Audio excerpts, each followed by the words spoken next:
이른바 경제민주화가 정치권의 새로운 화두로 떠오르고 있습니다. 민주통합당 등 야권은 물론이고 여당인 새누리당까지 여야 할 것 없이 연일 재벌그룹을 겨냥한 경제민주화를 외치고 있습니다.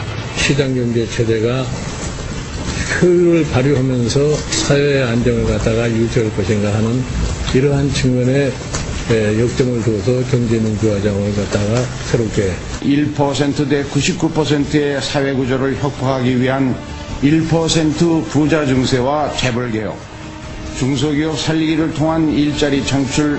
국가는 경제주체 간의 조화를 통한 경제의 민주화를 위해 경제에 관한 규제와 조정을 할 수 있다는 그동안 사실상 사문화되다시피 했던 헌법 119조 2항의 실현에 여야가 경쟁적으로 나선 것입니다.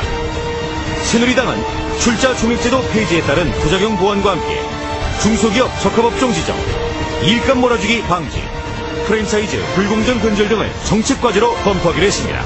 국민들의 불만이 높아지는 질수록 이 대기업 집단들의 탐욕을 규제하기 위한 여러 가지 제도 또 조치들, 정책들이 나올 수밖에 없습니다.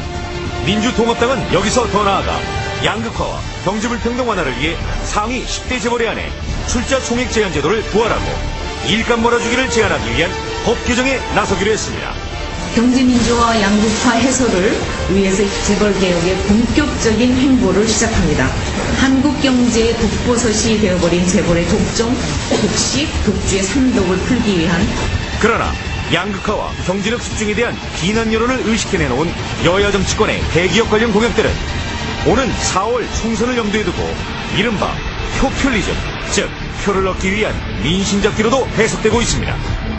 오늘 백분 토론회는 이혜훈 새누리당 국회의원과 민주통합당 박영선 최고위원, 그리고 정규재 한국경제신문 논설실장과 홍종학 가천대 경제학과 교수 등 4명의 전문가 패널이 열띤 토론을 벌입니다. 네, 여러분, 그러면 바로 본격적인 토론에 들어가겠습니다. 먼저 첫 번째 발언의 기회는 바로 여야 정치인 그리고 여야 각 정당들이 이 재벌개혁이라는 화두, 즉 경제민주화라는 화두를 어떻게 큰 그림으로 그리고 있는지 먼저 그 설명을 좀 듣고요. 거기에 대해서 일단 패널들의 의견을 들어보고 그리고 난 다음에 헌법에 관한 이야기를 좀 해보겠습니다. 자, 먼저 지금은 이제 당 이름이 새누리당이에요. 한나라당이라는 이름이 워낙 오래 익숙해서 제가 고쳐 부르기가 저도 좀 낯선데 말이죠. 새누리당이 생각하고 있는 경제민주화, 어떤 큰 골격을 갖고 있습니까? 지금까지 보면 2008년 금융위기가 온 이후에 우리 경제가 다시 이제 그 위기를 극복했다고는 하지만 그 위기를 극복한 여러 가지 징후나 체감이 서민들과 그다음 근로자들, 중소기업에는 내려가지 않은 그런 어려운 상황이 계속되고 있습니다. 그럼 이런 상황을 극복하기 위해서 무엇을 해야 될 것이냐? 어떻게 보면 지금까지 대기업이 상당히 중소기업과의 하청이나 불공정 거래, 그다음에 또 하도급 관행 이런 데서 오는 여러 가지 문제들을 고치지 않고는 이런 어떻게 보면 성장의 과실이 대기업에만 거의 국한돼서 머물러 있는 이런 구조를 고치기가 어렵다라는 그런 어떤 현실의 깊은 성찰에 기초해서 이런 대기업에 대한 여러 가지 그 시장 경제에 있어서 문제가 생기는 부분들을 좀 풀어보자. 그래서 재벌 개혁도 포함해서 경제 민주화 전반을 좀 추진해 보겠다 이런 생각이라고 말씀드릴 수가 있겠습니다. 네. 말씀의 핵심을 제가 생각해 보니까 성장의 그 성과를 좀 나눠야 한다라는 네. 그 부분이 지금 그 중요한 점으로 들려오는데요. 박영선 의원께서는 재벌 저격수라는 별명까지도 과거 여러 국회에서 활동하시면서 얻게 되셨는데 지금은 이제 민주당의 최고위원이고 조금 전에 한명숙 대표도 바로 그 3독을 3공으로 바꾸겠다 이렇게 얘기를 했습니다. 민주통합당이 갖고 있는 재벌 개혁의 큰 그림은 어떤 겁니까? 저희 민주통합당은 지난 4년, MB정권 4년 동안 그 1%의 특권층과 재벌에게 쏠린 특혜로 인해서 99%의 서민과 중소기업들이 가지고 있는 이 고통을 어떻게 덜어줄 것이냐에 초점이 맞춰져 있습니다. 따라서 이것을 좀 우리가 생활적으로 풀어간다면 첫째는 골목 상권의 복원이고요. 그리고 두 번째는 공정 과세의 문제입니다. 그러니까 예를 들면 법인세 같은 것을 낮춰줌으로 인해서 서민과 중소기업들이 더 많은 세금 부담을 안게 되는 문제, 그리고 공정 경쟁의 문제를 어떻게 풀어갈 것인가의 것이고요. 이 재벌 문제와 관련해서 좀 더 구체적으로 말씀드리면은 1%가 안 되는 주식을 가지고 전체의 그 재벌을 지배하는 소유와 지배 구조의 문제, 그리고 편법적 대물림의 문제, 또 편법적 일감 몰아주기를 통한 기회균등이 타파되는 문제 같은 이런 부분에 있어서 어떻게 우리 서민과 중소기업들이 보다 이 균형 잡힌 경제 구조 속에서 행복을 느낄 수 있느냐, 여기에 초점이 맞춰져 있다고 설명드렸습니다. 네. 지금 박영선 의원 설명은 골목상권 복원의 문제, 공정과세 문제, 그리고 재벌의 개혁의 문제, 이 세 가지를 말씀하셨는데 사실 저희가 오늘 토론할 그러한 구체적인 의제들입니다. 그 상세하게 들어가기로 하고요. 정규재 논설실장께서는 두 당의 지금 그 경제 민주화에 대한 생각을 들어보셨는데 어떤 소회가 되십니까? 글쎄 이제 워낙 짧게 말씀하셨습니다만은 대개 요즘 신문에 보도되는 뭐 내용들은 저희들이 다 익히 알고 있죠. 근데 때마침 한나라당이 이름을 새누리로 바꿨다 그래요. 민주당은 옛날 이름이 새천년 민주당이었잖아요. 그 새누리하고 새천년을 합치면 거의 지상천국이 될 것 같은데, 그래서 차라리 두 당이 합당해서 지상천국당을 만들면 어떤가 하는 생각이 듭니다. 마치 재벌을 희생양 삼거나 우리가 살아가는 데 따르는 여러 가지 경제 문제의 원인으로 지목해서 재벌 때문에 마치 모든 것이 잘 안 되는 것처럼 정치의 실패 또는 정부의 실패를 호도하고 있는 것이다, 이런 느낌이 들고요. 이런 것이죠. 우리가 아침에 태양이 떠올라오는 것을 보죠. 해가 떴다 이렇게 얘기합니다. 그러나 사실은 해가 뜬 것이 아니듯이, 지구가 한 바퀴 돈 거죠. 사실은 해가 뜬 것이 아니듯이 마치 시장은 굉장한 갑과 을의 약육강식처럼 보이지만 사실은 그것이 굉장히 조화로운 체제라는 것을 이해하려면 약간의 절차들이 필요하죠. 그래서 지금 마치 아침에 해가 뜨는 것을 보고 지금도 여전히 태양이 움직였다라고 주장하는 것과 같은 전체적인 어떤 오류를 정치권에서 범하고 있지 않나 하는 그런 생각이 좀 듭니다. 지금 바로 이 같은 진영에 앉으셨는데 이혜원 의원이 뭔가 반론이 있는 것 같아요. 그런데 제가 반론 기회를 드리기로 하고요. 우선 순서에 따라서 홍종학 교수님이 소회를 듣고 그 다음에 말씀하실 기회를 드리겠습니다. 네, 2008년 경제 위기가 전 세계적으로 찾아온 다음에 세상이 바뀌었죠. 네, 그전에는 자유방임주의적으로 하면 성장이 잘 될 거라고 생각을 했습니다. 그런데 막상 경제 위기가 닥치니까 자유방임을 주장하신 분들이 정부에 대해서 우리를 구제해달라고 요구를 했고, 그래서 정부가 그 위험한 시기에 지금 서민들은 다 죽어가는데 자유방임을 주장하던 그 월스트리트의 금융자본가들을 돕더라는 겁니다. 이 세상이 바뀐 거죠. 깨달은 거죠. 그게 다 사기였구나. 반면에 브라질의 룰라 대통령은 그렇게 얘기를 했습니다. 왜 기업을 지원하는 것은 투자라고 얘기를 하면서 서민을 지원하는 것은 왜 낭비라고 얘기를 하느냐. 지금 우리한테 닥쳐있는 문제는 자꾸 서민을 지원하는 걸 가지고 무슨 포퓰리즘이라고 얘기하는데, 재벌 포퓰리즘 대 서민 포퓰리즘이죠. 지금까지 재벌 1%에 대해서 퍼주기, 그들을 지원하던 그런 방식으로서는 이제 더 이상 안 되겠다. 그것이 2008년도 교훈, 지난 4년간 우리 서민들이 뼈저리게 얻은 그 교훈이죠. 그러니까 이제부터는 진짜 새로운 경제를 한번 해보자. 브라질처럼 해보고 유럽처럼 해보고 우리 경제가 다 같이 잘 살던 미국의 전성기 때의 경제를 해보자. 그런 지금 새로운 시대를 맞고 있는 거죠. 네, 알겠습니다. 자, 시청자 여러분께서 네 분의 일단 한마디씩을 들으셨는데, 조금 전에 이혜원 의원이 정규재 논설실장의 발언에 대해서 뭔가 하실 말씀이 계신 것 같아요. 우선 기회를 드릴게요. 네, 이제 뭐 정치의 실패, 정부의 실패를 왜 재벌의 실패로 돌리고 재벌만 문제가 있는 것처럼 사회적인 낙인을 찍으려 그러느냐 이렇게 말씀하시는 것처럼 들려서 그렇지 않다라는 말씀을 드리고 싶습니다. 물론 정치권이 실패한 것도 있고 정부가 실패한 것도 있죠. 그건 그대로 고치고 지금 재벌이 여러 가지 가지고 있는 문제는 분명합니다. 없다고 말을 할 수는 없을 겁니다. 예를 들면 최근에 어떤 모 재벌의 오너가 공금을 1,800억 원 정도를 횡령해서 문제가 생겼단 말이죠. 근데 그분은 가지고 있는 지분을 보면은 그분은 0.08%를 가지고 있습니다. 그 재벌 그룹 전체에. 근데 0.08%밖에 안 가진 그 오너가 1,800억씩이나 공금을 횡령해서 문제를 일으켰는데 우리 사법부는 뭐라고 그러냐면 우리 검찰이죠. 사법부라고 표현을 해야 될지 모르겠지만 그분을 불구속 기소를 하는 이유로 뭐라고 말씀하시냐면 경제의 여러 가지 영향을 고려해서 이분은 불구속한다는 거거든요. 또 어떻게 보면 우리 관행이 그동안 그 재벌의 오너나 오너 일가가 가지고 있는 많은 문제에 대해서 어떻게 보면은 편법적으로 관대해 왔던 것도 있는 거죠. 이런 것도 문제가 있는 것이고. 그다음에 지분을 0.08%밖에 안 갖고 계시는 분이 어떻게 그렇게 재벌 그룹 전체를 좌지우지하면서 모든 것을 전횡을 하실 수 있느냐는 이런 것도 보면 좀 구조의 문제가 있는 거거든요. 그리고 이제 아까 2008년 이후에 여러 가지 이제 문제가 노정이 됐다고 말씀을 하셨는데 경기가 좋을 때는 당연히 중소기업의 하청업체인 중소기업의 이익률도 올라가야 됩니다. 근데 경기가 좋으면 대기업의 이익률만 올라가요. 한 8%, 9%까지 올라갑니다. 근데 중소기업은 경기가 좋으나 나쁘나 거의 도산하기 직전에 그 이익률인 5.5%대에서 거의 멈춰 있어요.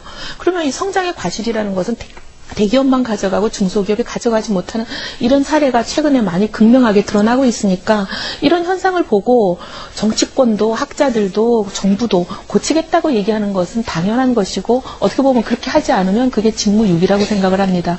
이게 표를 의식한 것이다 이렇게 말씀하시는 것은 저는 사실과 다르다고 보고 많은 분들이 또 포퓰리즘이다 이렇게 하는데 포퓰리즘이라는 거는 옳고 그르고를 떠나서 인기 영합에만 의존하는 것이 포퓰리즘이지 옳은 것이 많은 대중이 원한다고 따라간다면 그건 포퓰리즘은 아닌 것이죠. 네. 제가 좀 저 이혜훈 의원님 말씀에 대해서 얘기를 좀 해야 되겠습니다. 이 다보스 포럼 창시자 그 클라우스 슈바프가 나는 자유시장 경제 체제 신봉자지만 우리는 죄를 졌다라고 고백을 했습니다. 저는 오늘 이렇게 뭐 재벌개혁 경제민주화 얘기하는 거 좋아요. 양당이 나와서. 그러나 이 한나라당, 새누리당이죠. 저는 반드시 여기에 대한 고백이 있어야 된다고 봅니다. 그러니까 예를 들면 MB 정권 4년 동안 날치기 된 법이 약 80여 개 되는데요. 그 가운데 재벌 관련 법 날치기 된 것들이 종합부동산세, 또 소득세이나 법인세이나 좀 세워주시겠습니까? 자, 네. 카메라 좀 잡아주시죠. 네, 이 법인세 인하는 상당히 큽니다. 또 금융지주회사법을 날치기 통과시켰습니다. 이러한 법들이 통과되면서 지금 현재 우리나라의 경제력 집중 현상이 더 심화됐고요. 특히 이제 공평과세 문제 같은 것이 이 법인세 인하에서는 굉장히 심각합니다. 왜냐하면 이제 삼성전자의 경우에 2009년도에 삼성전자의 순이익이 약 10조가량 됐습니다. 그런데 이 가운데 삼성전자가 실제로 낸 법인세액은 약 1조 924억 원. 다시 말하면은 11%밖에 되지 않습니다. 그런데 우리나라의 이 법인세 최고 세율이 22%거든요. 그러면 실질적으로 삼성전자는 전체 법인세의 절반가량밖에 내지를 않고 있는 이런 상황이에요. 그러면 이런 상황이 빚어지면 결과적으로 이것은 서민들한테 다시 세금 부담이 돌아가는 것이죠. 그런데 이러한 상황을 만들어 놓고 한나라당이 여기에 대한 고백이 전혀 없습니다. 그리고 또 한 가지는 이 119조 2항 경제민주화 조항에 대해서 한때 한나라당이 이 헌법 개정까지 하려고 했습니다. 이 경제민주화라는 이 말을 빼기 위해서 헌법을 고치려고까지 했었거든요. 그런데 이제 와갖고는 딴 얘기하는 것이죠. 그렇기 때문에 진정 어린 이 경제민주화에 관한 국민들이 과연 포퓰리즘이라 뭐 인기영합주의다 이런 말이 나올 수밖에 없는 상황이고요. 특히 이제 이 금융지주회사법 이거가 굉장히 심각한 문제입니다. 지금 뭐 이제 아까도 말씀하셨겠지만 그 순환 출자 구조 이제 얘기를 하시는데 그 순환 출자 구조의 그 부분과 또 다른 하나의 맥락에 있어서 이 금산분리를 허물었다는 점. 이것은 제가 보기엔 앞으로 정말 굉장한 이 문제를 야기할 법이거든요. 그렇기 때문에 이런 부분에 대해서 저는 이 한나라당은 진심으로 국민들한테 잘못됐다라는 어떤 그 자기 반성이 우선돼야 된다. 저는 이런 말씀을 먼저. 그런데 두 분 국회의원들께서 그것도 양당에서 아주 경제 분야에 대해서 잘 아신다는 의원님들이신데 한꺼번에 너무 많이 틀린 얘기를 하시니까요. 제가 참 답답합니다. 예를 들어서 법인세 같은 경우에는요.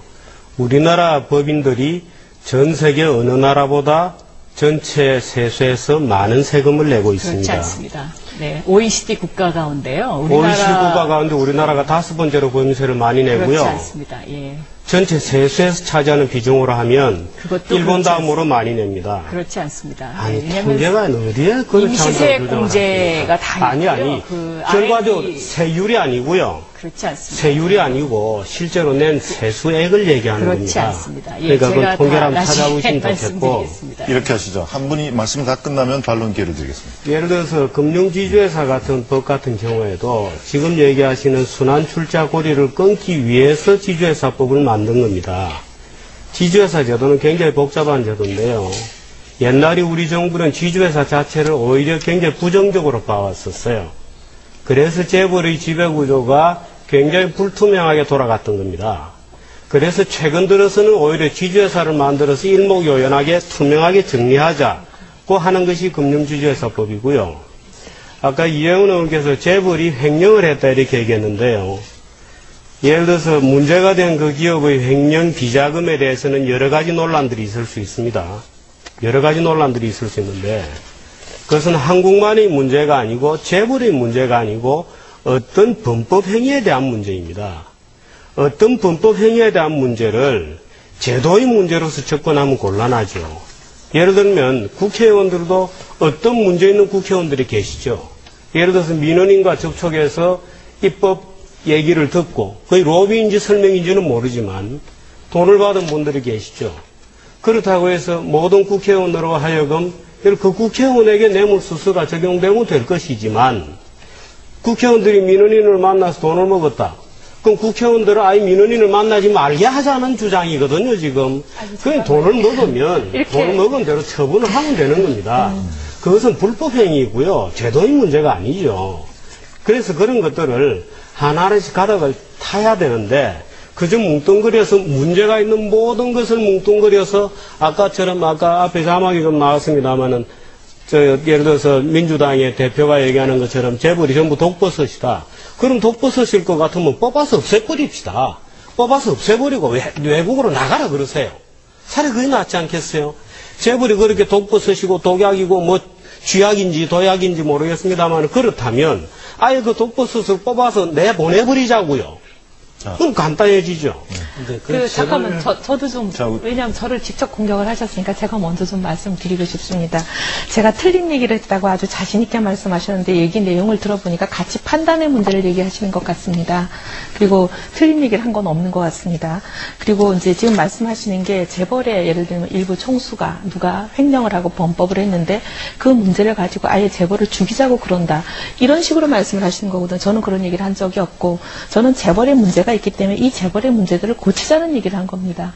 그 재벌의 일부 구성원이 범법 행위를 한다고 해서 제가 그 재벌을 없애버리자고 얘기한 적이 없기 때문에 지금 우리 정규재 논설위원께서 말씀하시는 그런 논리는 굉장히 과도한 오류다 이런 말씀을 드리고 그다음에 우리 박영선 의원님 이제 한나라당이 날치기를 했다 그러셨는데 날치기란 표현의 이제 법 사전적인 정의가 뭔지 따져봐야 될 것 같은데 마치 불법이라는 그런 인상을 시청자들에게 주는 것 같습니다. 불법은 아니고 다수가 폭거를 했다 이렇게 말씀하시면 제가 뭐 또 그건 가치 판단의 문제니까 수긍할 수 있습니다. 근데 불법은 없었습니다. 다수에 의해서 표결을 한 것이죠. 예. 자, 박영선 의원님께 반론을 기회를 드리겠는데 우선 그 법인세 세수 비중이 선진국에서 차지하고 있는 게 정규재 논설실장은 우리가 비교적 많은 편이라고 그랬고 아니라고 그랬는데 증거를 좀 서로 들이대면서 반박을 해주세요. 아니 지금 그건 반박이 아니고요. 우리 박 의원님께서 말씀하신 것은 한국의 세율을 얘기하신 거고요. 제가 얘기 드는 것은 실제로 내는 세금이 차지하는 액수 얘기한 겁니다. 예를 들면 이거는 정부 자료거든요. OECD 자료인데 전체 GDP에서 차지하는 법인 세수 비중입니다. 예를 들어서 우리가 알고 있는 세금을 많이 낸다고 되어 있는 유럽 국가의 대부분은요, 개인세보다는 간접세가 많습니다. 예를 들어서 부가세 위주로 되어 있는 국가거든요. 그래서 개인소득세나 법인세 비중이 의외로 우리가 알고 있는 국가는 달리 낮아요. 그런데 GDP에서 차지하는 법인 세수 비중을 따지면 OECD 자료입니다. 2008년도입니다. 가장 최근 거죠. OECD 자료로서는 한국이 4.2%고요. 일본이 3.9%, 영국이 3.6%, 프랑스가 2.9%, 독일이 1.9%, 미국이 1.8%입니다. 예를 들어서 그 다음에 전체 세금액, GDP가 아니고 전체 세금액에서 차지하는 법인세 비중은 일본이 17%가 차지하고요. 우리나라가 15%, 미국이 11%, 프랑스, 독일, 스웨덴이 9, 6, 3%를 차지하는 순서로 되어 있죠. 알겠습니다. 이것은 정부에서 공식적으로 아마 국회도 보고가 되어 있을 겁니다. 자, 아까 그 내용으로 발언할 때 반박을 했거든요. 그렇죠.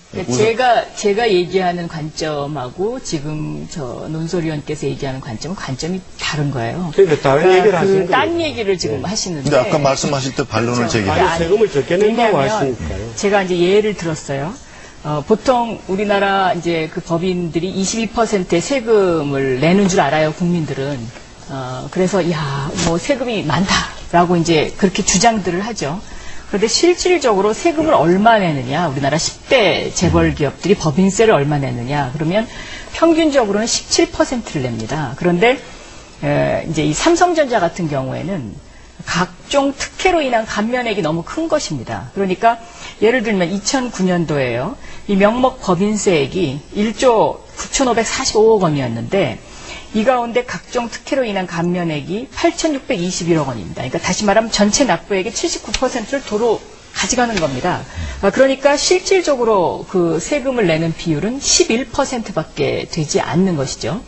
그러니까 사실상 지금까지 어떻게 보면 국민들이 속아왔다고도 볼 수 있습니다. 왜냐하면 국회에서 각종 이 감면 세제 혜택과 관련된 법안을 통과시킵니다. 그리고 그 통과시킬 때는 중소기업들을 위해서 통과시키는 것처럼 정부가 포장을 합니다.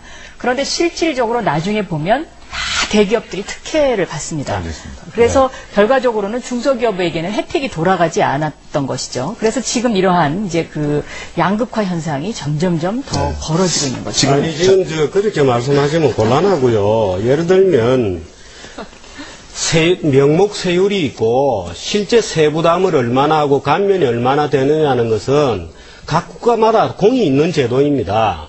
예를 들면 우리나라는 명목 세율이 예를 들어서 20%인데 감면은 다 합치고 나니까 실제 내는 건 10%밖에 안 낸다 그러면 외국에는 그런 제도가 없느냐 하면 외국도 마찬가지거든요.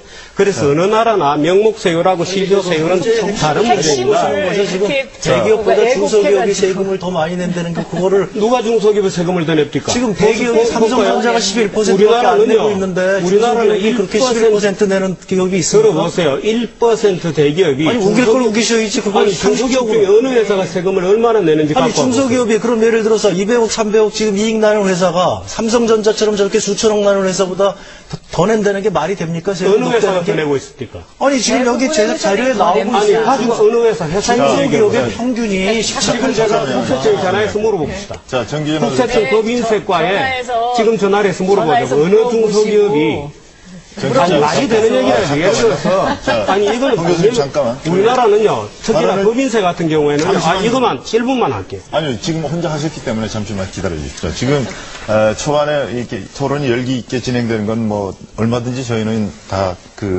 진행해 드릴 수가 있는데 중요한 건 이제 여러 가지 의제를 다루어야 되기 때문에 그리고 한 사람이 발언을 독점해서는 저는 곤란하다고 봅니다. 제가 아까 모두에 말씀드린 대로 바로 이러한 재벌 개혁이 시대의 화두로 지금 자리 잡고 있는데 그것의 이론적 근거 그리고 헌법적 근거가 바로 우리 헌법 119조 1항과 2항입니다. 자, 많은 평론가들, 경제평론가들도 이 부분에 대해서 상충된 가치를 보여주고 있거든요. 1항은 기본적으로 자유민주주의, 시장경제의 자유를 강조한 부분이고요. 2항은 바로 경제가 독점되고 남용되는 것을 막아야 되기 때문에 경제민주화라는 용어가 있다. 그래서 이 두 가지 가치가 사실은 우리에게 모두 필요하지만 더 우선 가치가 무엇이냐에 대해서 논객에 따라서 다른 의견을 내고 있습니다. 그래서 요 헌법의 119조 1항 2항에 대해서 우선 홍 교수님께서 말문을 좀 열어주시겠습니까? 네, 이제 지금까지 우리가 헌법을 못 보고 있었는데요. 사실상 우리 헌법은 굉장히 사회국가적인 성격이 굉장히 많다는 겁니다. 그래서 우리 이게 이제 처음 정부가 수립될 때부터 정부의 역할을 명확하게 규정을 해왔습니다. 그래서 노동자는 노동할 권리가 있다. 이것을 예를 들면 그 재활헌법을 만드신 유진호 박사 같은 경우에는 이것은 국가가 일자리를 만들어줘야 되는 것이다. 이렇게까지 얘기를 하고 있고요. 지금 우리 헌법에 중소기업을 보호 육성해야 된다 이렇게 되어 있습니다. 그 다음에 서민들에 대해서 강력하게 지원을 해야 된다 이렇게 되어 있고요. 그러니까 바로 우리 헌법 정신 전체를 통틀어서 현재와 같이 우리 국가가 대기업을 지원을 해서 그걸 가지고 나중에 낚시 효과가 떨어져서 일반 서민한테 혜택이 돌아가게 하라.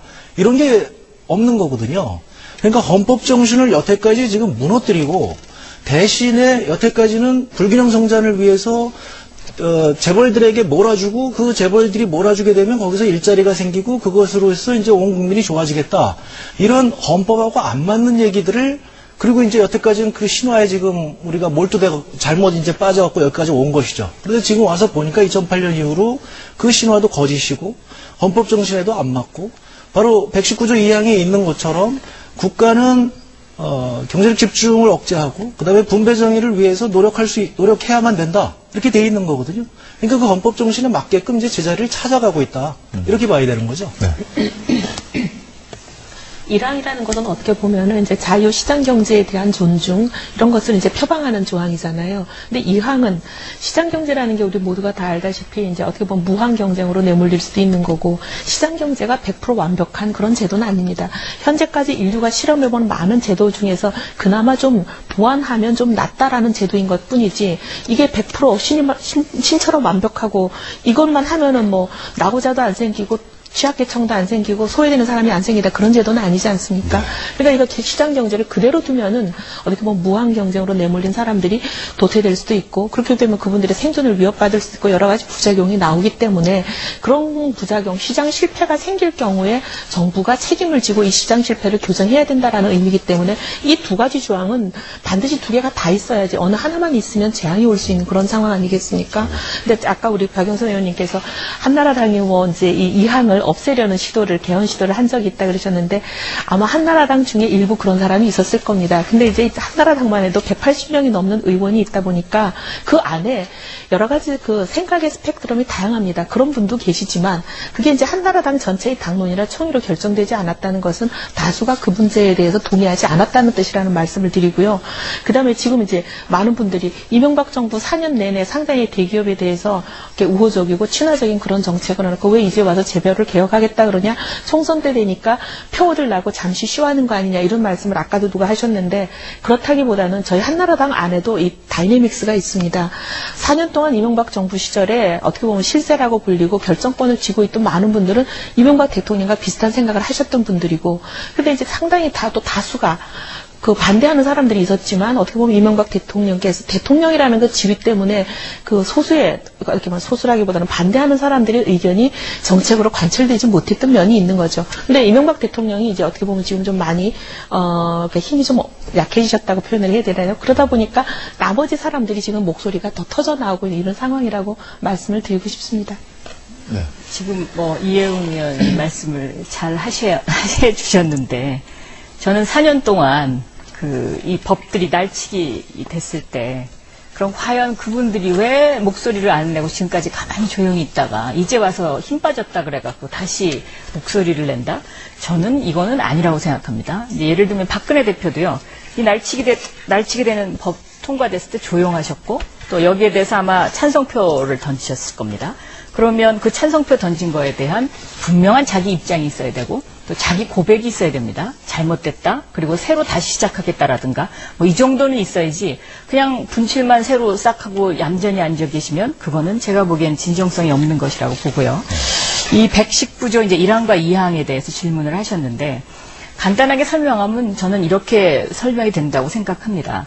민주주의가 평등의 가치를 기본적으로 이제 그 근간을 두고 있죠.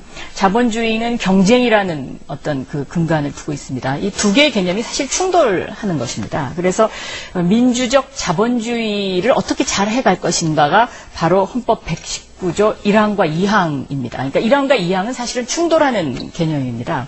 그런데 여기서 중요한 것은 이 1항과 2항의 조화를 위해서 정부의 역할을 어느 정도의 규모와 범위에서 할 것인가라는 문제죠. 지금까지 한나라당은 작은 정부를 추구했습니다. 이 작은 정부라는 것은 자본주의의 경쟁의 원리를 더 많이 도입하겠다는 뜻입니다. 그리고 이 작은 정부의 원리에 지금 박근혜 대표도 같이 동조를 하고 있죠. 과거의 줄푸세 정책이 그랬고요. 이번에 아무리 강령을 고쳤다고 하지만 이 작은 정부를 강한 정부라고 바꿨 걸로 제가 기억을 하고 있는데 그것에 대한 명확한 설명이 없습니다. 따라서 제가 보기에는 이 119조 1항과 2항에 있어서의 정부의 역할의 규모를 선정하는 데 있어서 민주통합당은 정부의 역할이 지금보다는 커져야 되고 이 정부의 역할이 서민과 중소기업을 위해서 좀 더 많은 일을 해야 되겠다라는 것이 민주통합당의 경제민주화의 기본 원리다라고 설명을 드리겠습니다. 정규진 실장님은 헌법. 이 국회의원들이 양당에서 나와 계시니까 서로 상대당을 공격하시느라고 여념이 없으셔서. 저는 공격 안 했는데요. 그러십니까? 네. 아까 세금 얘기를 한마디 잠깐 언급을 하고 넘어가겠습니다. 우리나라 10,000개 기업 중에서 4개가 전체 법인세의 46%를 냅니다. 대기업들이 말하자면 10,000개 기업이 있으면 4개가, 그러니까 0.04%의 기업이 전체 세금, 법인세, 기업들이 내는 세수의 46.4%를 내고요.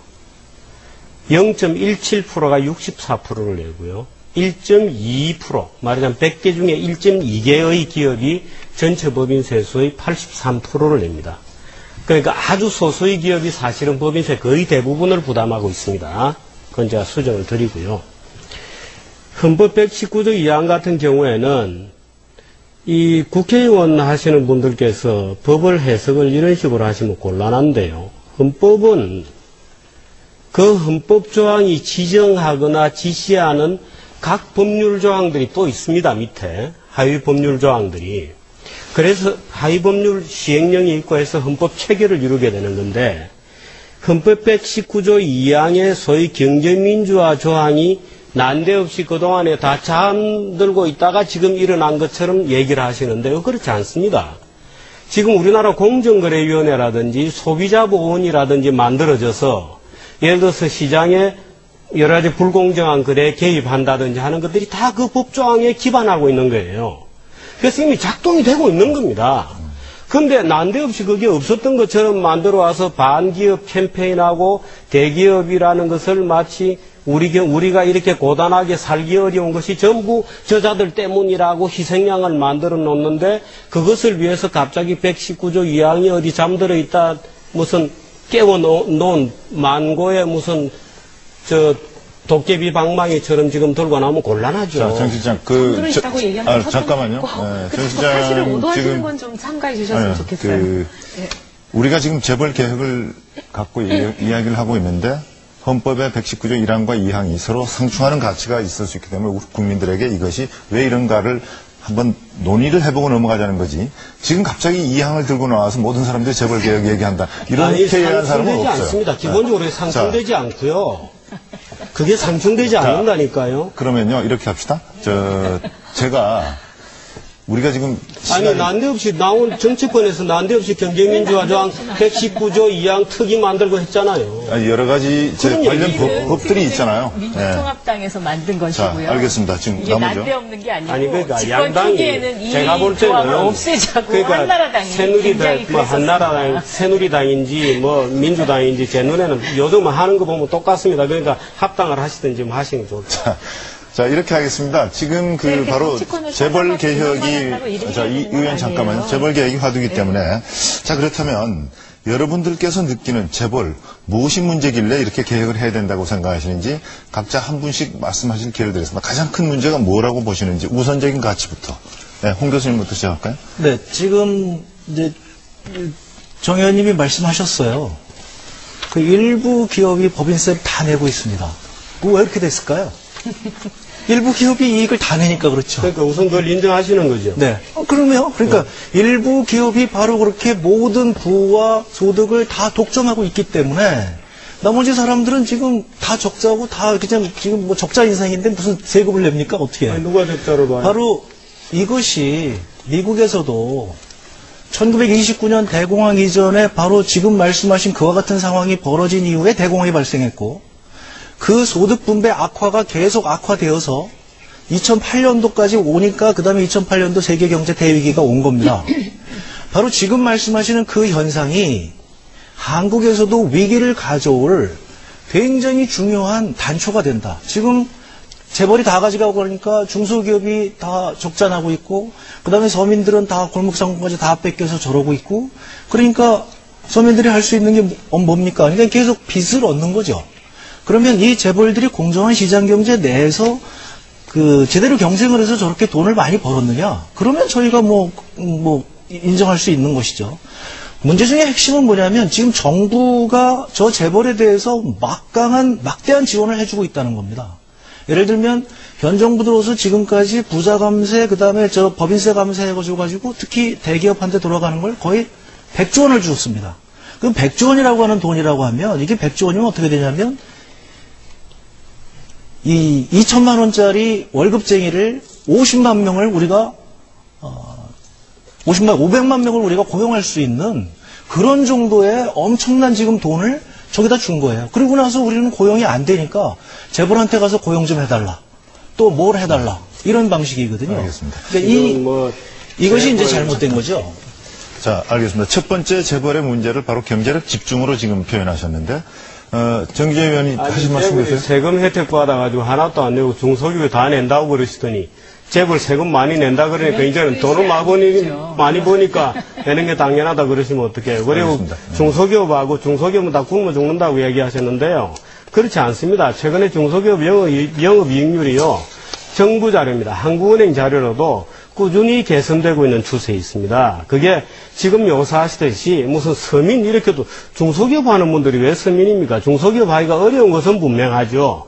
예, 중소기업이 어려운 것은요. 모든 특혜를 대기업에 준 것처럼 보이는데요. 중소기업들이 특혜가 엄청나게 많습니다. 중소기업들이 죽지를 못해요. 특혜 때문에. 중소기업에서 빠지지를 못합니다. 중소기업들이 중견기업 안 갈라 그래요. 왜? 중견기업으로 가면 특혜가 굉장히 줄어들거든요. 그래서 아니 통계 숫자는 제대로 보고 얘기를 하셔야죠. 마치 중소기업은 모두 다 굶어 죽고 있는 것처럼 대기업에 착취당하고 있는 것처럼 얘기하면 안 되죠. 예를 들어서 IMF 이후에 지금 지난 몇 년 동안에 우리나라 30대 재벌 제도 지금 없어진 거 아시죠? 왜 없어진 줄 아세요?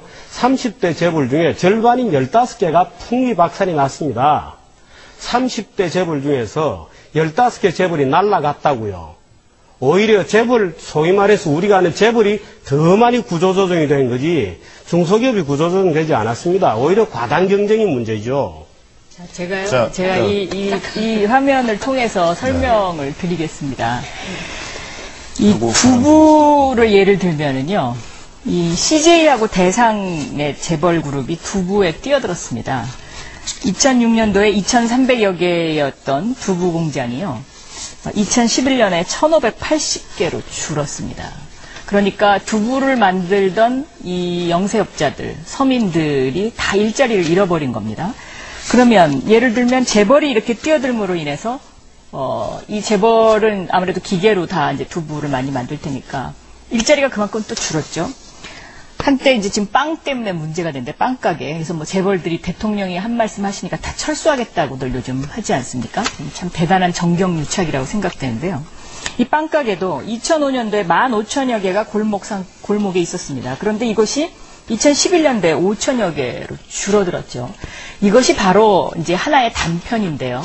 우리나라 재벌들이 얼마나 그 문어발을 뛰어넘는 지네발 확장에서 경제력 집중 현상을 가져왔는가의 문제입니다. 그래서 모두들 지금 못 살겠다고 아우성이고 일자리가 없다고 아우성입니다. 바로 그래서 뭐 월가에서도 시위가 나는 것이고요. 우리나라에서도 이제 점점 더 심해지지 않습니까? 오죽하면 점령하라라는 것이 2012년에 화두가 됐겠습니까? 네.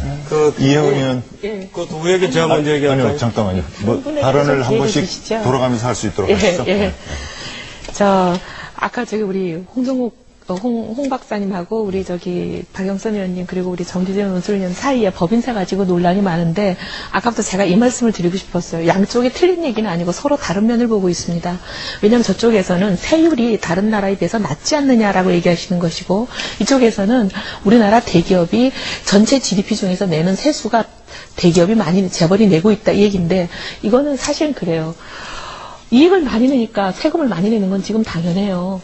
그건 세금, 자기가 버는 거에 비례해서 중소기업보다는 더 많이 내게 하자는 얘기니까 상충되는 얘기는 아닙니다. 그렇게 정리를 하면 될 것 같고요. 그 다음에 이제 경제력 집중에 대해서 말씀하셨는데 현재 재벌의 문제는 제가 보기엔 이런 것 같습니다. 우리가 민주주의를 얘기할 때는 1인 1표라고 얘기하죠. 한 사람이 한 표씩 행사하는 것이 공정하고 평등하다. 근데 경제는 어떻게 보면 1원 1표주의라고 볼 수가 있습니다. 본인이 지분을 가지고 있는 것만큼 의결권을 행사하고 지배력을 행사하는 것이 정당한 것이죠. 근데 아까도 말씀드린 것처럼 어떤 재벌의 오너는 0.08%밖에 갖고 있지 않으면서 그 수조 원의 회사를 좌지우지한다는 거죠. 어떻게 보면 본인들이 정당하게 행사할 수 있는 권리의 범위를 넘어선 정도가 아니라 이건 도저히 상상도 없을 만큼의 가공할 힘들을 가지고 어떻게 보면 부당한 권리 행사를 하고 있는 부분들이 정리돼야 된다는 겁니다. 그게 바로 여러 가지 이제 문어발식 확장에도 연결이 되는 거죠. 왜냐하면 재벌의 이제 손자, 손녀들이 어떻게 보면은 경영 능력을 인정받지도 않았는데 투자는 할 돈은 많이 가지고 있고 계열사를 늘리고 싶은데 당장 할 수 있는 건 뭔가 쉽게 보면 빵집, 커피집 하는 겁니다. 근데 그분들이 자기 노력으로 그런 것들을 이룬다면 그게 또 크게 문제가 없는데 대부분 자기 노력과는 전혀 상관없고 지분은 자기가 0. 몇 %밖에 안 되는 그 엄청난 재벌이 그동안 가지고 온 조직, 거대한 자금력, 거대한 물류 유통망 이런 것들에 편승해서 쉽게 그렇게 골목 상권을 잠식하는 이런 문제는 어떻게 보면 이건 경제의 문제를 넘어서서 공정의 문제가 아닌가 하는 거죠. 네, 알겠습니다. 지금 이혜원 의원께서 문제를 제기하는 가운데 순환출자의 개념을 말씀을 하셨습니다. 그래서 기왕에 저희가 지금 이 의제도 있기 때문에 바로 순환출자 이야기로 토론을 번져가서 이야기를 해보죠. 순환출자는 시청자 여러분께서도 잘 아시겠습니다만은 법상 상호출자를 금지하다 보니까 A 회사가 B 회사의 지분을 갖고 B 회사가 C 회사의 지분을 갖고 C 회사는 다시 A 회사로 갖게 하는 이러면 바로 법의 규제를 벗어날 수 있는 제도가 바로 순환출자인데요. 그것이 바로 우리 국내 굴지 기업인 삼성그룹이라든가 현대차 또 SK 이런 많은 회사들 현대중공업도 마찬가지고 그렇게 지금 소유 구조가 돼 있는데 지금 제가 알기로는 새누리당에서는 신규로 순환출자하는 것을 금지하겠다 이렇게 보도가 나왔고요. 민주통합당에서는 신규는 물론이고 과거에 순환출자의 고리로 되어 있는 것부터 끊어야 한다. 그래야 경제의 민주화가 제대로 시작된다. 이 두 가치가 지금 공존하고 있습니다. 여기에 대해서 이혜원 의원 아까 좀 전에 발언을 하셨으니까 홍 교수님 먼저 하시고 정 의원님 하시고 이렇게 기회를 드리겠습니다. 네, 이 순환출자는요. 지금 아까 이제 이혜원 의원님 말씀하신 것처럼요. 1인 1표제가 이게 자본주의 주식회사 제도의 아주 근간이거든요. 네. 이걸 근본적으로 깨는 겁니다. 그러니까 자본주의 자체를 부정을 하는 것이죠.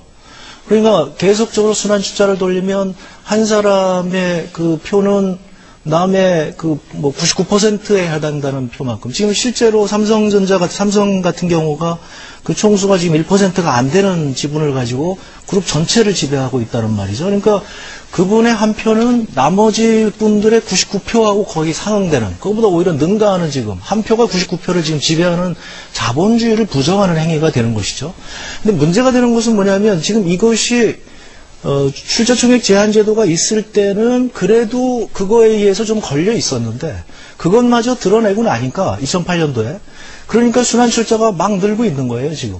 이 미래에도 계속 늘어난다는 것이죠. 이게 조금이라도 위험하게 되면 계속 늘어날 가능성이 있는 이런 거가 되고요. 이제 문제의 핵심은 뭐냐면 이제 지금 뭐 논의가 지금 안 되고 있습니다. 제가 이번에 재벌세까지 얘기한 이유는 뭐냐면 이런 것들을 규제에 의해서 없애자 이렇게 얘기를 하면 또 무슨 몇 년간 기간을 달라 또 이렇게 얘기를 합니다. 이거 갑자기 할 수 없으니까. 그리고 우선 재벌들은 이제 뒤에서 기다리는 거죠. 그럼 여태까지 이렇게 분위기가 그렇게 왔으니까. 그러니까 재벌들에게 그런 순환 출자가 있을 때 거기에 대한 상응한 비용을 부과하도록 어떤 세금을 부과하는 것이 좋겠다. 이것이 사실은 미국에서 재벌을 해체한 굉장히 중요한 수단이었습니다. 자, 조금 전에 그런 재벌세, 정도의 얘기가 네. 필요한 거죠. 알겠습니다. 재벌세를 말씀하셨는데 재벌세 이야기로 가기 전에 개념을 우선 짚어야 되거든요. 그런데 우선 출자 총액 제한 제도까지 말씀하시고 그래가지고 세 가지 지금 관련된 그 가치가 혼재하기 때문에 시청자 여러분께서도 좀 헷갈릴 것 같은데 우선은 순환 출자부터 먼저 얘기를 하고 정리를 하겠습니다. 자. 근데 지금 오늘 아마 토론 시간이 짧고 워낙 많은 주제를 하다 보니까 그런 현상이 빚어지겠습니다만은 사실과 다른 얘기를 막 떠들어 놓고 또 다른 주제로 넘어가면 자꾸 이제 오해하게 되거든요. 일반 국민들은. 근데 예를 들어서 아까 우리 박 의원님께서 보여주신 두부 회사 같은 경우에는요. 그 통계, 그 숫자 자체는 근데 그 통계가 좀 잘못된 통계입니다. 왜 그러냐 하면 2006년도에 통계가 바뀌어가지고요. 그전에는 5인 이상 사업자로 통계를 낸 숫자입니다. 처음에 말씀하신 2,300개가 CJ가 들어오고 나서 1,580개로 줄었다 되어 있는데 2,300개는 5인 이상으로 통계를 낸 거고 그 다음에 최근에 뭐 1,000몇 개로 줄었다고 하는 그 통계는 10인 이상 사업자입니다.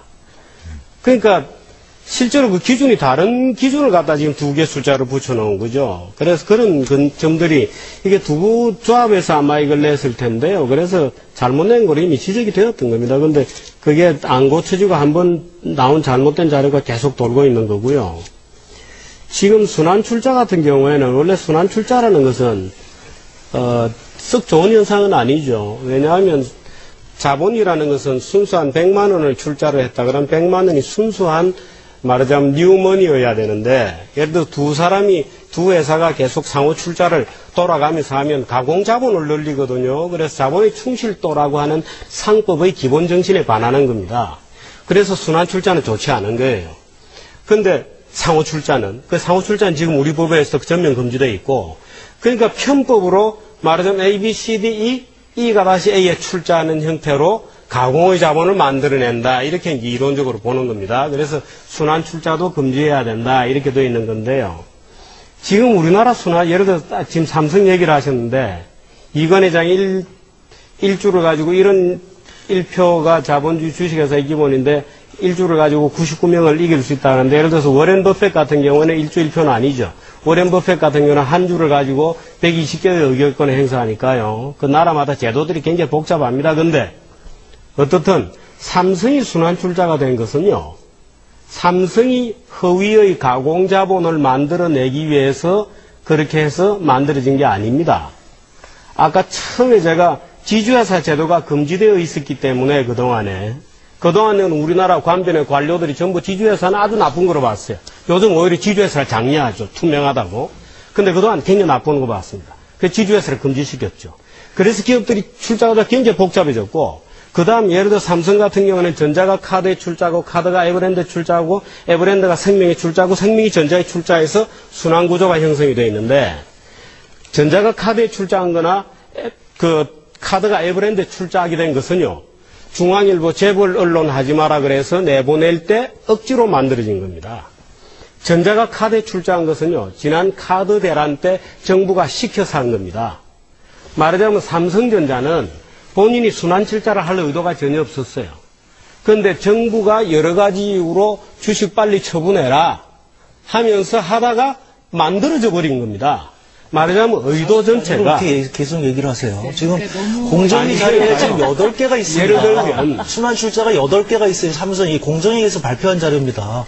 어떻게 이렇게 이 사이에 기업들이 굉장히 많죠, 물론. 아니 그러니까 고리가 순환된 게 8개라고요. 그러니까 8개 순환 고리가 있는데 지금 그게 말이 되는 얘기를 하세요. 큰 거를 이렇게 요약을 한 거죠. 뭘 큰 걸 요약해서 8개가 고리가 있다니까 이 순환출자가. 사회자께서요. 너무 그런데요. 지나치게 그 사실이 아닌 걸 사실인 것처럼 오늘 말씀하시는 거는 작정하셨습니까? 제가 3대1로 지금 토론하다 보니까. 이게 좀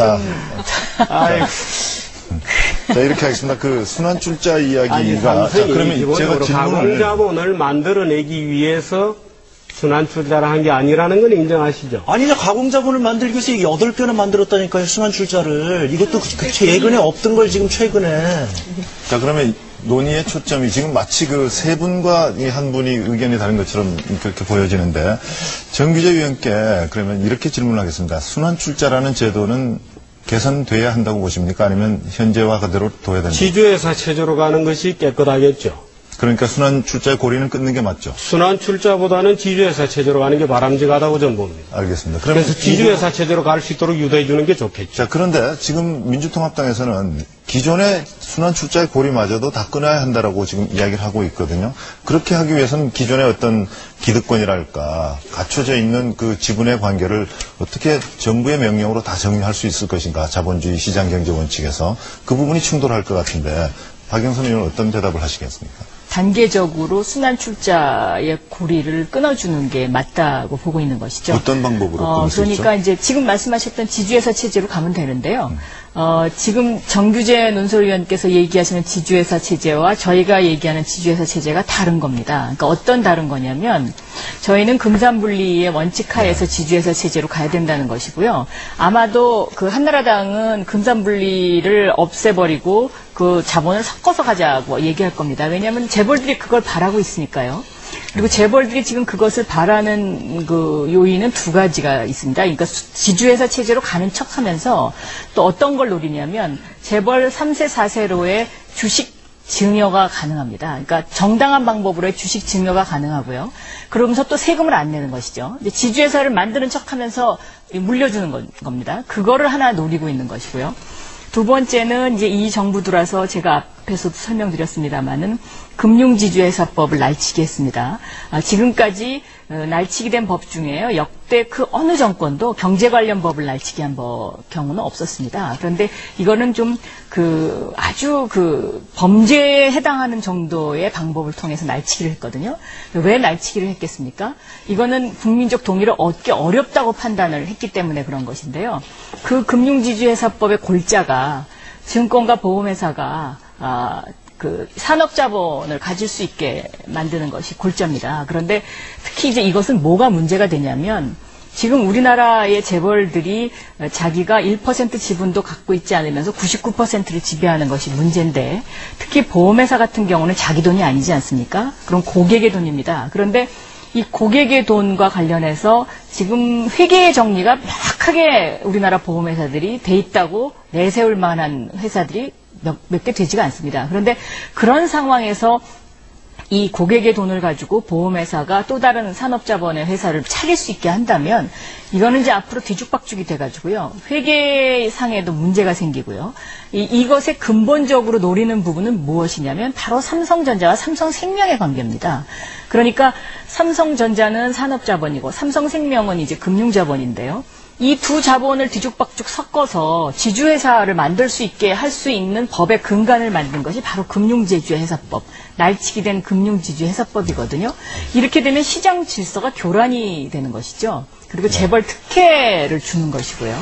네. 이 부분은 분명히 제가 보기에는 한나라당이 그 당시에 왜 그랬는지 그리고 이것이 날치기 될 수밖에 없었던 연유에 대해서 저희는 앞으로 수사 의뢰를 할 방침입니다. 왜냐하면 여기에 관해서는요. 이것이 분명히 부정과 연계되어 있다고 저희는 보고 있는 것이거든요. 네. 이혜원 의원 일단 우리 박영선 의원님께서 계속 날치기라고 얘기하시는 그 금융지주회사법 사실 저는 찬성표를 던지지 않았던 한나라당 의원으로서 제가 찬성표를 던지지 않고 그 부분에 대해서 반대를 했지만 이 법은 날치기는 아니었습니다.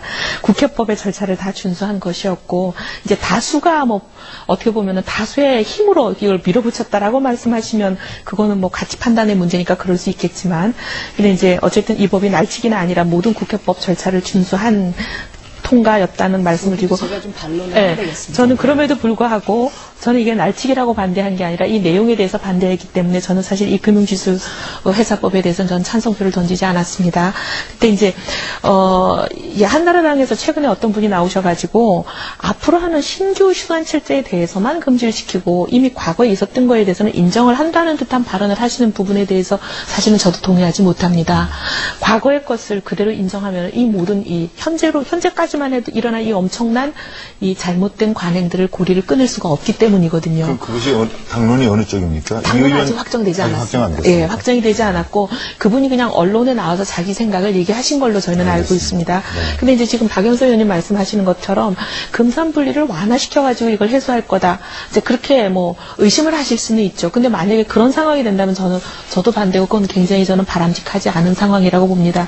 특히 제조업에 있어서 산업자본을 가지고도 이렇게 1%도 안 되는 이건희 회장이 혼자 가지고 있는 게 1%가 안 되는 게 아니라 총수 일가가 전체 가지고 있는 게 1%가 안 됩니다.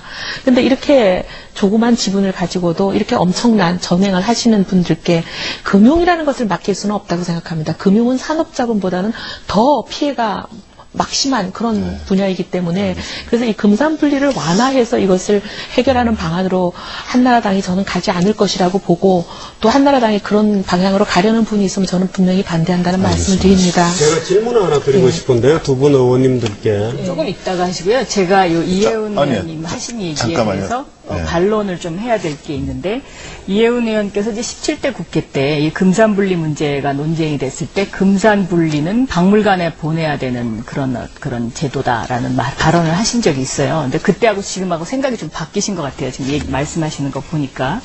그리고 이 이제 그 금융지주회사법이 국회법의 절차를 거쳤다고 말씀을 하셨는데 이것은 전혀 사실과 다릅니다. 왜냐하면 그 당시에 이제 날치기가 어떤 방법으로 됐냐면요.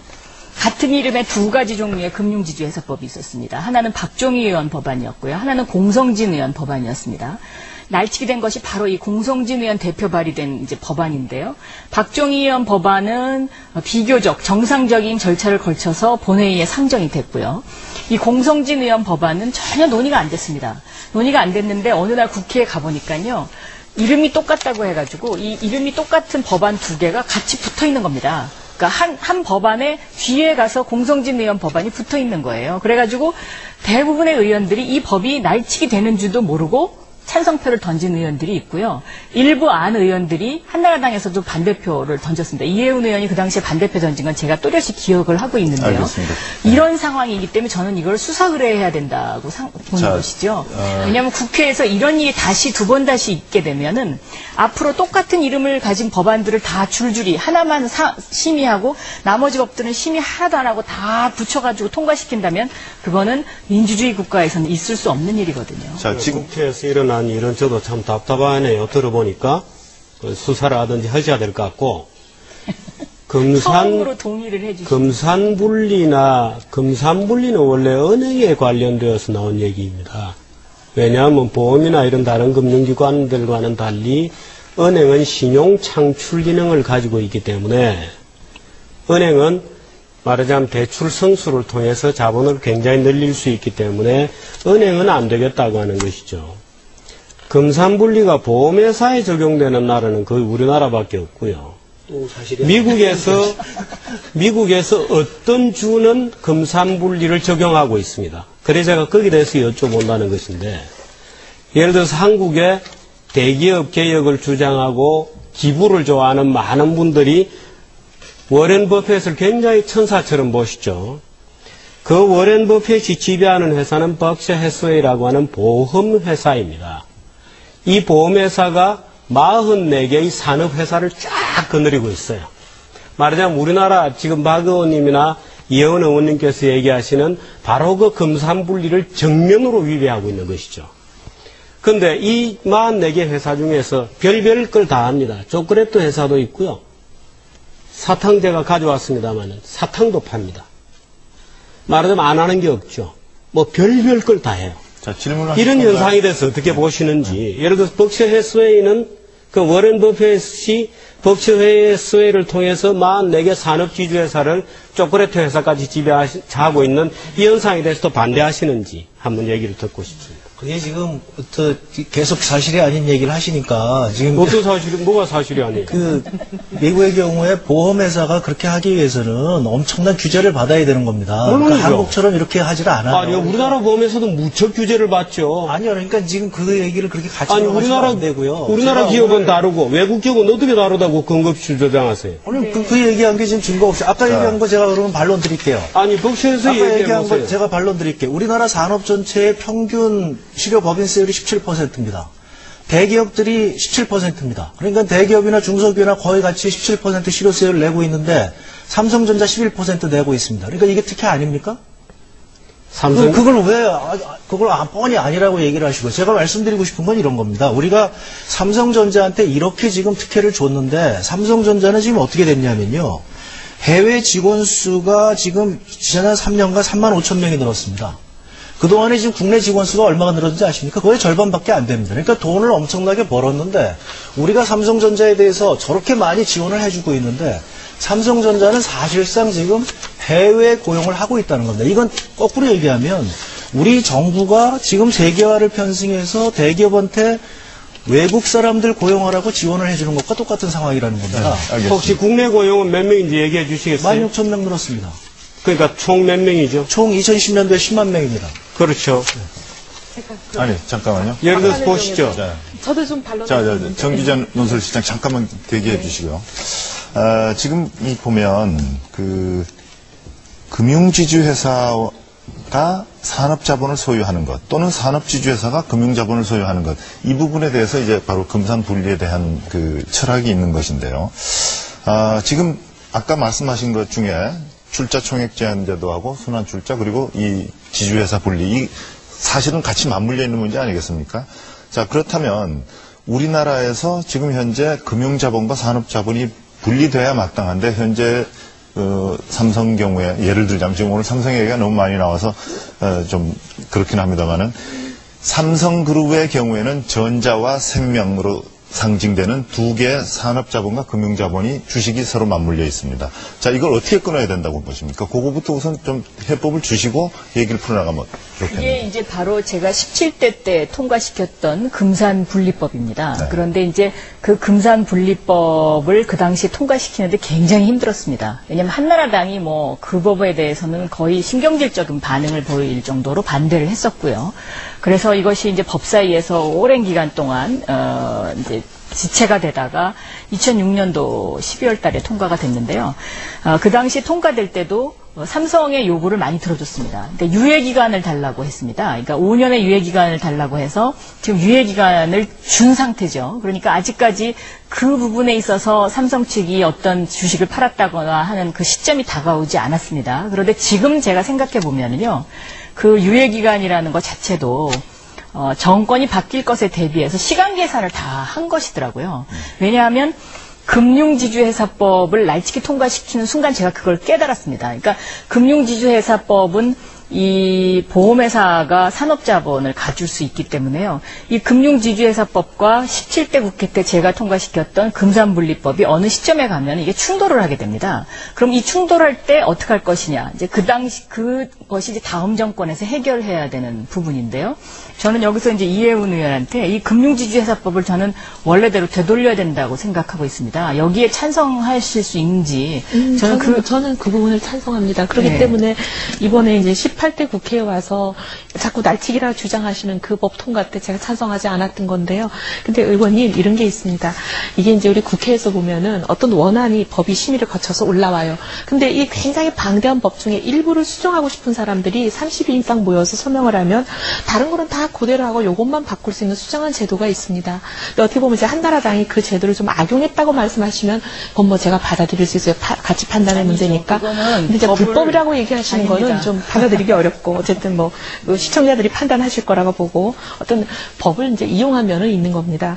근데 이제 지금 말씀하신 대로 저는 아까 참 이것도 좀 설명을 드려야 되겠는데 박물관에나 보내야 된다 그렇게 제가 얘기한 적이 있다 그렇게 말씀을 하셨는데 그런 말을 한 취지는 그거였습니다.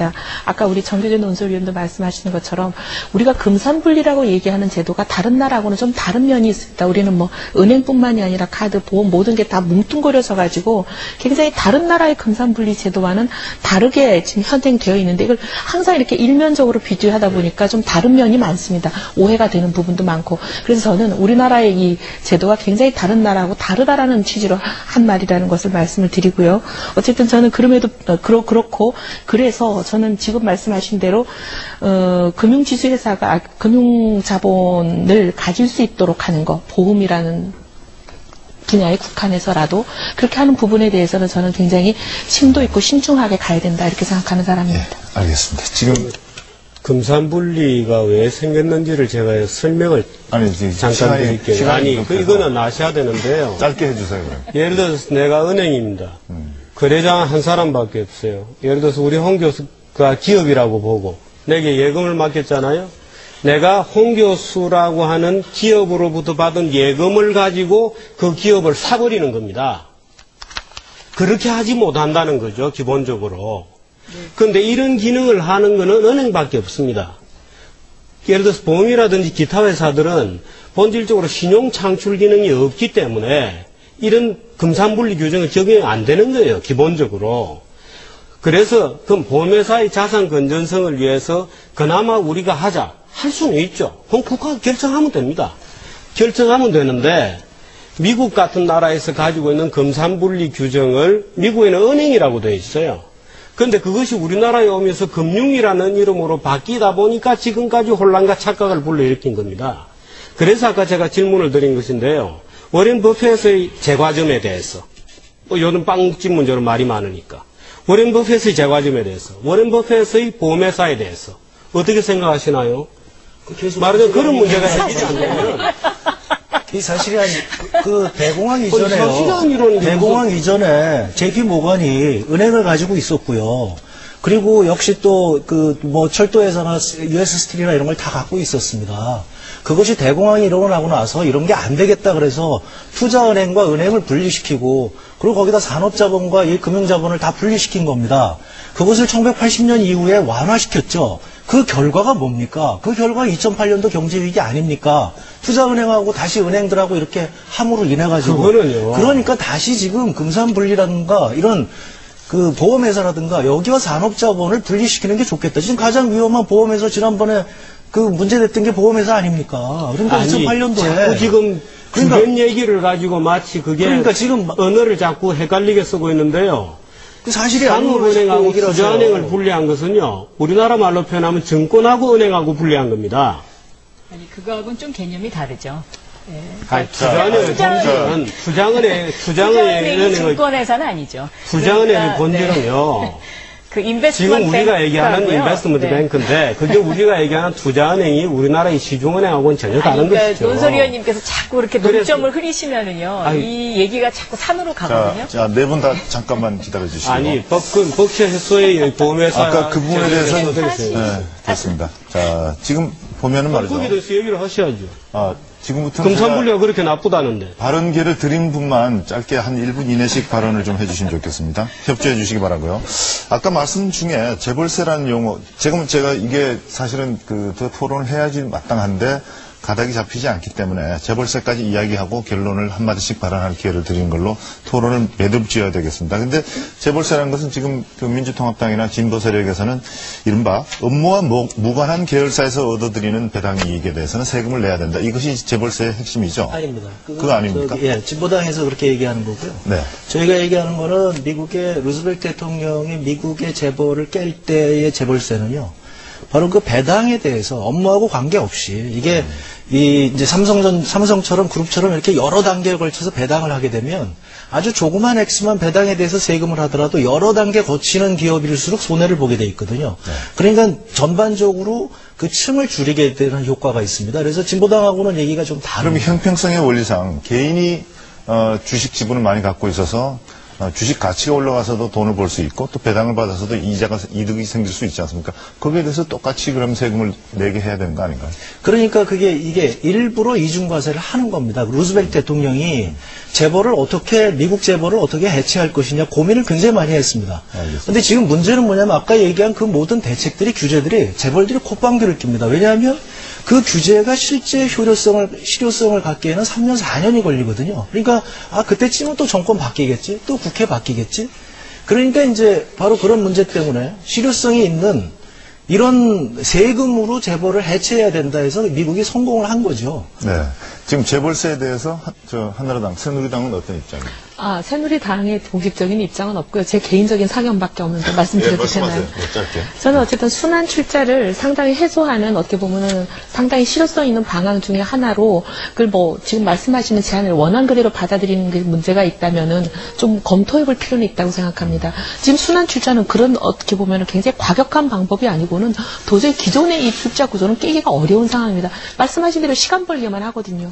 지금 상당히 기사거리를 말씀하셨어요. 그 새누리당의 어쨌든 공식 당론은 아니라고 하시지만 상당히 이제 경제 관련 브레인으로 계시는 분이 재벌세를 검토할 수 있다 이런 발언을 하셨는데 박영선 의원 말씀해 주시죠. 그 재벌세가 왜 필요하냐면요. 이 순환 출자라는 것 자체가 가공자본에 의해서 만들어진 거잖아요. 가공자본이라는 거는 돈이 실제로 없는데 돈이 있는 것처럼 해가지고 막 지배를 하는 겁니다. 그럼 이 가공자본에 대해서는 전 세금을 물려야 된다고 보는 것이죠. 그러니까 이 가공자본의 세금을 물리는 방법이 저는 순환출자의 고리를 단계적으로 끊을 수 있는 하나의 이제 안이 될 수 있다고 보고요. 아까 이제 그 정규진 논설위원께서 뭐 두부 제가 예를 들었더니 그게 5인이 아니라 10인으로 했을 때는 아니다라고 하셨는데 이게 10인을 기준으로 해도 줄었습니다. 그러니까 다시 말하면 지금 골목 상권에서 못 살겠다 아우성을 치는 이유는 지금 중소기업을 하시는 분이나 영세상인들이나 서민들은 꼬추어 맞아도 아프다는 것이죠. 근데 그 아픔을 우리가 함께 느낄 수 있어야 되는데 그것이 뭐 이게 아니다 계속 그러시면 저는 오히려 더 국민들의 분노를 자극하지 않을까 하는 그런 생각을 합니다. 정기재 위원께 재벌세에 대해서 의견을 말씀하실 기회를 드리겠습니다. 다른 얘기하면 안 되죠? 우선 그 얘기부터 먼저 하시고. 재벌 세금은 기본적으로 저는 국가가 결정해서 매기면 매기는 거죠. 세금은 원래 국가가 강제적으로 무조건적으로 반대급부 없이 매기는 겁니다. 그래서 우리가 그것을 일컬어서 공권력의 핵심이다 이렇게 부르는 것인데 국가가 예를 들어서 국회에서 정해서 세금을 매기겠다 그러면 그게 재벌세가 되었건 어떤 뭐 이름이 되었건 매길 수 있습니다. 그런데 하나 조심해야 될 것은 만일에 재벌세의 요점은 지금 가공자본 이렇게 얘기하셨습니다마는 계열사로부터 올리는 배당금 수익에 대해서 추가적으로 세금을 또 매긴다는 것이거든요. 만일에 그렇게 될 경우에 우리가 앞으로 재벌들로부터 활발한 투자를 기대하기는 어려울 것이다 하는 것은 각오를 해야 됩니다. 그러니까 하나의 목적을 달성하기 위해서 무언가를 한다. 오케이, 그건 국가가 결정하면 할 수 있는 거죠. 그런데 그 결과가 어떻게 될 것인지에 대해서는 우리가 좀 알고 선택하는 게 좋겠다. 이런 생각입니다. 자, 저희가 이제 그 예정된 방송 시간이 약 2분 정도밖에 남지 않았는데요. 네 분께 30초씩 오늘 토론 뭐 소회도 좋고요. 꼭 이것만은 관철됐으면 좋겠다. 또는 상대에 대한 뭐 비판도 좋고요. 한 말씀씩 하실 기회를 드리겠습니다. 먼저 홍 교수님부터 시작하실까요? 네, 국민들의 70%가 지금 한미 FTA를 반대를 하고 있습니다. 그런데 현 정부가 그것을 지금 비준을 하려고 합니다. 그 이유 중에 하나는 뭐냐면 재벌 개혁을 막기 위해서입니다. 이건 무슨 얘기냐면 한국의 자본과 지금 해외 자본이 결탁해서 한국의 서민들과 노동자에 대해서 지금 압박을 가하는 것이죠. 그들의 자유로운 세상에 대해서 우리가 더 이상 규제할 수 없도록 하는 그와 같은 방식을 지금 추진해 온 겁니다. 네, 30초 됐습니다. 네. 네. 정기재 위원께서 무슨 말씀이 하고 있죠? 글쎄요, 참 걱정스러운 발언을 자꾸 하시는데요. 경제라는 것이 그렇게 이루어진다고 생각하시면 아마 지금 두 분 국회의원도 그렇고 우리 홍 교수께서도 그렇고 아마 주장하시는 대로 될 경우에 그 결과가 어떻게 될 것인지에 대해서 내심 두려워하실 겁니다. 주장은 하지만 이 결과가 어떻게 될지에 대해서 상당히 걱정도 하실 텐데요. 아침에 해가 뜨는 것을 보고 지구가 태양이 움직였다고 생각하는 거하고 똑같은 오류를 계속 범하고 있는데 예를 들어서 경제가 최근에 갈수록 어려워지고 있는 것은 분명해요. 자영업자 다 어렵죠. 중소기업 300만 개가 넘습니다. 이 300만 개가 넘는 중소기업이 협소한 시장에서 먹고 살려고 하니까 정말 힘들죠. 그렇다고 해서 희생양을 만들어내거나 예를 들어서 독버섯이니까 덜어내는 방법으로 이 문제가 해결되지 않는다는 겁니다. 알겠습니다. 그래서 그 문제를 저는 강조하고 싶은 것이죠. 예. 그 재벌을 무조건 단죄하고 드러내려 그런다라는 생각 자체는 사실이 아닙니다. 재벌이 부당한 권력을 행사하고 불공정 거래를 하지 못하도록 자기가 가진 만큼만 행사하도록 만들어주겠다는 것입니다. 그러니까 그런 걱정은 안 하셔도 된다고 보고요. 그리고 이 부회를 통해서 이제 재벌에 드리고 싶은 말씀은 왜 이렇게 자꾸 이제 국민들로부터 많은 비판을 받으시냐.